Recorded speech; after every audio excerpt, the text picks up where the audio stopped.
Video like जरूर कर लीजिए और ऐसे वीडियो लगातार फ्री में पाने के लिए चैनल को तुरंत सब्सक्राइब कर लीजिए और बेल आइकन को जरूर टैप कर लीजिए ताकि आगे भी सारे वीडियो आपको मिलते रहे। यूट्यूब में फॉलो करते हैं तो प्लीज ये वाला फ्री टेलीग्राम चैनल जरूर ज्वाइन कर लीजिएगा। सारे नोटिफिकेशन सारे अपडेट यहीं पे आते हैं, ध्यान रखिए। हेलो फ्रेंड्स, एग्ज़ाम प्रिपरेशन में मैं प्रियंका एक बार फिर से आप सभी का स्वागत करती हूं। और आज हम लोग हिस्ट्री में पढ़ने वाले हैं ईस्ट इंडिया कंपनी और बंगाल के नवाब। अगर आप न्यू हैं चैनल पर तो डेली दोपहर 1 बजे क्लास आती है जिसमें आप मेरे साथ जीएस सेक्शन कवर कर सकते हैं।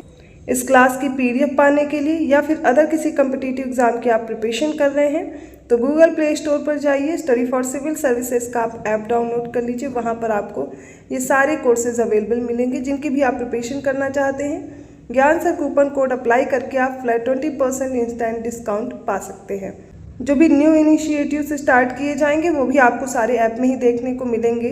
जो भी कोर्स आप परचेज करना चाहते हैं वहाँ पर आप परचेज कर सकते हैं। तो चलिए आज की क्लास स्टार्ट करते हैं। तो बंगाल के बारे में जानेंगे, पहले कैसे ये स्वतंत्र हुआ और उसके बाद ईस्ट इंडिया कंपनी का इस पर कैसे प्रभाव पड़ा, कैसे इन्होंने अपनी जगह यहाँ पूरे बंगाल में बना ली थी। तो अंग्रेजों ने जो बंगाल में अपनी पहली कोठी बनाई थी वो 1651 ईस्वी में बनाई थी शाह सूजा की अनुमति से। तो पहले तो आपको यही याद रखना है कि बंगाल में अंग्रेजों ने पहली कोठी कब बनाई है, 1651 में। ये कोठी कुछ कोठी टाइप में नहीं थी जहाँ से बस ये केंद्र एक बनाते थे, जहाँ से व्यापार करना शुरू करते थे। 1698 ईस्वी में सूबेदार होते वहाँ पर अजीमुस्सान और इन्होंने कंपनी को 3 गांव की जमींदारी दी थी। ये 3 गांव कौन कौन से हैं? इसमें सूतानाती था, कलिकाता था और गोविंदपुर था। ये 3 गांव थे जो इनको दे दिए गए थे। और 1717 ईस्वी में मुगल सम्राट जो फर्रुखसियर है इसी बंगाल में 3000 रुपये ये वार्षिक कर लेते हैं और अंग्रेजों को व्यापारिक छूट दे देते हैं कि आप फ्री में पूरे बंगाल में आप व्यापार कर सकते हैं। औरंगजेब ने 1700 ईस्वी में मुर्शीद कुली खां को बंगाल का दीवान बनाया था और 1717 ईस्वी में बंगाल का सूबेदार भी नियुक्त करते हैं। तो सबसे पहले यहाँ पर देखेंगे मुर्शीद कुली खां के बारे में, जिन्हें यहाँ का दीवान बनाया गया और बाद में ये बंगाल के सूबेदार बन जाते हैं। तो मुर्शीद कुली खां का जो यहाँ पर समय रहता है वो 1717 से 1727 ईस्वी तक रहता है, लगभग 10 साल का समय है।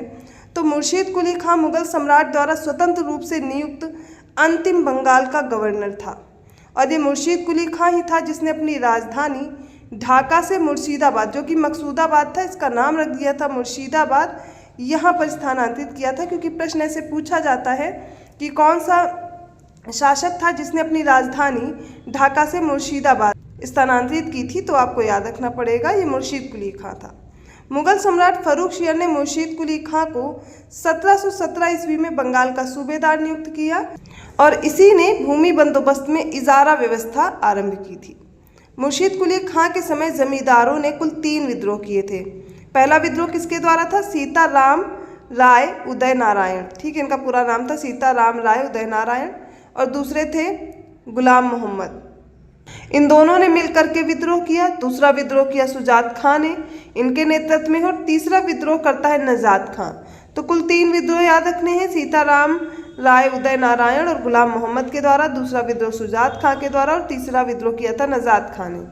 मुर्शीद कुली खां की जो मृत्यु है वो हो जाती है 1727 में। तो उसका दामाद होता है सुजाउद्दीन, वो बन जाता है बंगाल का नवाब और उसका समय रहता है 1727 से 1739 ईस्वी तक। 1733 में बिहार का कार्यभार भी इसी के अधीन हो जाता है और इसने अली वर्दी खां को बिहार का नायब सूबेदार बनाया था।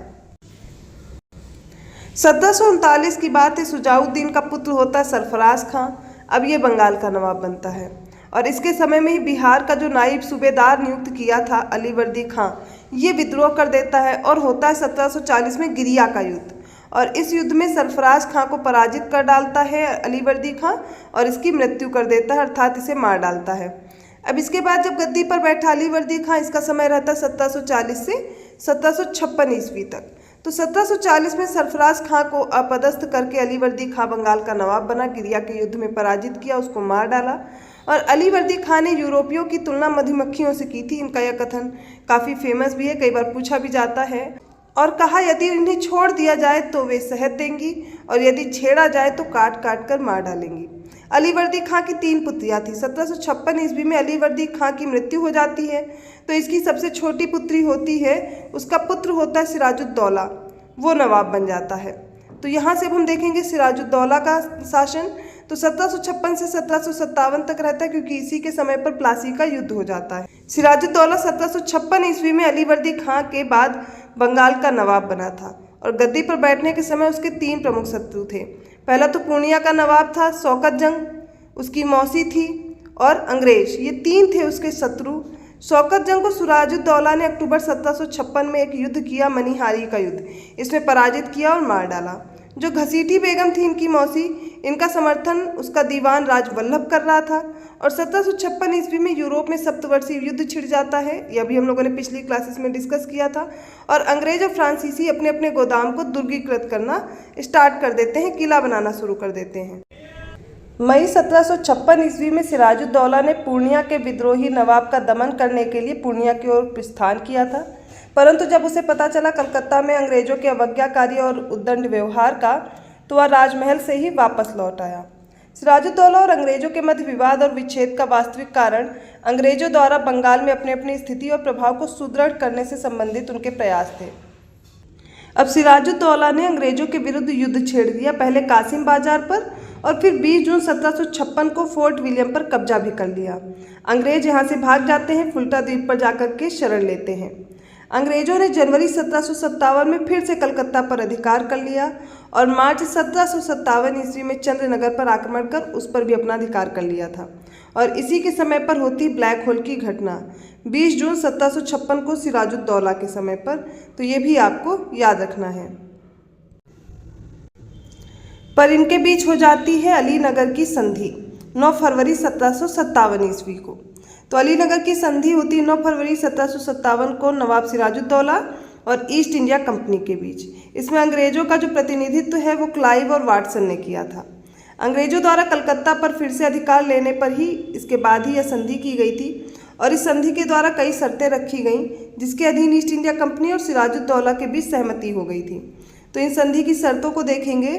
ईस्ट इंडिया कंपनी को मुगल बादशाह के फरमान के अनुसार व्यापार की सुविधाएं फिर से दे दी गई थी।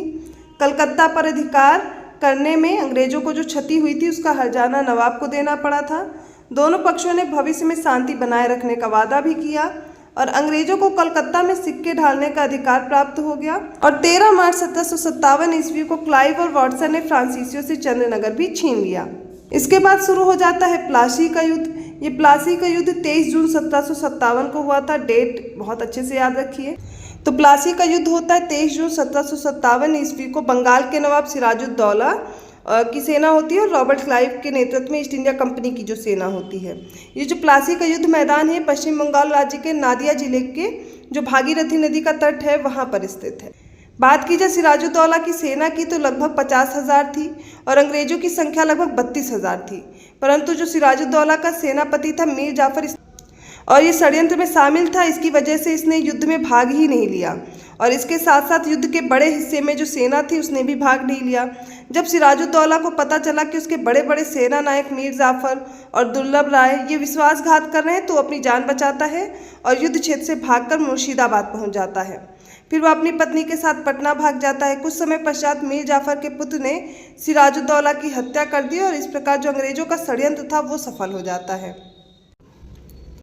मीर जाफर षड्यंत्र करके गद्दी पर बैठ तो जाता है लेकिन बहुत ज़्यादा समय तक रह नहीं पाता है, क्योंकि इसके बाद मीर कासिम को नवाब बनाया जाता है अंग्रेजों के द्वारा और मीर कासिम के साथ होता है बक्सर का युद्ध। वो देखते हैं अब हम लोग। तो बंगाल में कई तरह से धीरे धीरे कैसे अंग्रेज अपनी सत्ता स्थापित कर रहे हैं। सबसे पहले प्लासी का युद्ध लड़ा, उसमें षड्यंत्र किया, उसके बाद अब ये बक्सर का युद्ध लड़ेंगे। तो मीर कासिम के साथ होता है बक्सर का युद्ध। अलीवर्दी खां के उत्तराधिकारी नवाबों में मीर कासिम जो था वो सबसे योग्य था। मीर कासिम अपनी राजधानी कहाँ से ले जाता है? मुर्शिदाबाद से मुंगेर। मीर कासिम ने ही सेना का गठन यूरोपीय पद्धति पर करने का निश्चय किया था और इसके द्वारा मुंगेर में तोपें और तोड़दार जो बंदूकें होती इनको बनाने की व्यवस्था की गई। 22 अक्टूबर 1764 को अंग्रेजों ने मीर कासिम, अवध का नवाब होता है शुजाउद्दौला, दिल्ली के मुगल सम्राट होते हैं शाह आलम द्वितीय, इनकी सम्मिलित सेना को बक्सर के युद्ध में पराजित किया था। अब इस युद्ध में अंग्रेजों का जो कमान संभाल रहा था वो मेजर हेक्टर मुनरो था। इसके नेतृत्व में ये युद्ध लड़ा जाता है और इस युद्ध के समय वेंसीटार्ड जो था वो बंगाल का गवर्नर था। 1762 ईस्वी के अंत में मुंगेर में अंग्रेज प्रतिनिधि वेंसीटार्ड ने मीर कासिम से संधि की और इसमें अंग्रेजों से ली जाने वाली चुंगी की राशि 9% रखी गई थी। बक्सर के युद्ध के समय बंगाल का नवाब मीर कासिम था और दिल्ली का शासक था शाह आलम द्वितीय। पिछली क्लास में हम लोग डिस्कस किए थे कि शाह आलम द्वितीय के समय पर ही क्या हुआ था, बक्सर का युद्ध हुआ था, पानीपत का तृतीय युद्ध हुआ था। और बक्सर के युद्ध में विजय के बाद ही भारत की जो वास्तविक रूप से प्रभुसत्ता थी वो ब्रिटिशों की स्थापित हो गई थी। 1765 में मीर जाफर की मृत्यु हो गई। अब उसके बाद नजमुद्दौला को बंगाल का नवाब बना दिया गया और यह मीर जाफर का पुत्र था नजमुद्दौला, जो कि 1765 में नवाब बन जाता है। तो ये जो बक्सर का युद्ध हुआ था इसमें 2 संधियां की गई थी। इलाहाबाद की संधि एक अवध के नवाब के साथ की गई थी, दूसरी की गई थी बंगाल के नवाब के साथ। तो आप देखेंगे इनके साथ जो संधि होती है इसके द्वारा क्या क्या शर्तें रखी जाती हैं वो आगे दी गई हैं। तो इलाहाबाद की संधि होती 1765 में। 1765 ईस्वी में बंगाल के गवर्नर के रूप में क्लाइव वापस आ जाता है और ये 2 संधि करता है। इलाहाबाद की जो पहली संधि होती, डेट याद रखिए, 12 अगस्त 1765 हुई थी। तो पहली संधि होती शाह आलम द्वितीय के साथ। बंगाल के नवाब होते हैं नजमुद्दौला और क्लाइव के हस्ताक्षर हुए इस पर। इलाहाबाद की दूसरी संधि होती 16 अगस्त 1765 को, ये अवध के नवाब शुजाउद्दौला और क्लाइव के बीच हुई थी। इलाहाबाद की जो दूसरी संधि इसके अनुसार था कि शाह आलम को अंग्रेजी संरक्षण में ले लिया गया और इसे इलाहाबाद में रखा गया। इलाहाबाद और कड़ा 2 क्षेत्र थे, ये नवाब ने छोड़ दिए और शाह आलम को मिल गए थे। 12 अगस्त 1765 के अपने फरमान द्वारा मुगल बादशाह जो शाह आलम द्वितीय था, इसने कंपनी को बंगाल, बिहार और उड़ीसा इन 3 क्षेत्रों की दीवानी स्थायी रूप से दे दी थी। तो आप देखेंगे इलाहाबाद और कड़ा क्षेत्र अवध का नवाब छोड़ देता, आ जाता है शाह आलम द्वितीय के पास, और बंगाल, बिहार, उड़ीसा की जो दीवानी थी वो शाह आलम द्वितीय दे देते हैं ईस्ट इंडिया कंपनी को। इस समय Robert Clive east India company का जो गवर्नर था वो बन करके आता है और कंपनी ने दीवानी कार्य के लिए 2 उप दीवान नियुक्त किए। कौन कौन? मोहम्मद रजा खान और बिहार के लिए राजा सिताब राय। तो बंगाल के लिए मोहम्मद रजा खान हो जाते हैं और बिहार के लिए राजा सिताब राय होते हैं जो उप दीवान बन जाते हैं।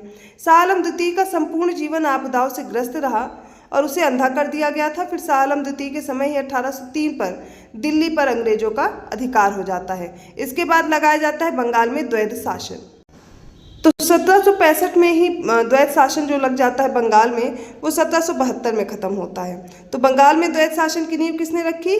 क्लाइव ने रखी थी 1765 में। लेकिन ये समाप्त कब की जाती वो भी आपको याद रखना इंपॉर्टेंट है। तो वॉरेन हेस्टिंग ने इसको समाप्त किया था 1772 में। 1773 में रेगुलेटिंग एक्ट पास हो जाता है। बंगाल के गवर्नर के पद को गवर्नर जनरल का पद बना दिया जाता है और भारत की जो तत्कालीन सभी प्रेसिडेंसी होती है इनका शासन भार आ जाता है उसके हाथ में, ईस्ट इंडिया कंपनी के हाथ में। 1773 में वॉरेन हेस्टिंग को पहला गवर्नर जनरल बना दिया जाता है। 1770 ईस्वी में बंगाल में अकाल पड़ता है जिसमें बंगाल की 1/3 जनसंख्या भुखमरी और बीमारी से समाप्त हो गई। ये द्वैध शासन का ही दुष्परिणाम था कि अकाल पड़ गया था बंगाल में, जिसमें 1/3 जनसंख्या भुखमरी से मर जाती है, बीमारी से ग्रस्त हो जाती है। और 1770 ईस्वी के भयंकर अकाल के दौरान कंपनी के द्वैध शासन के दुष्परिणामों को पूरी तरह से अनुभव किया गया था।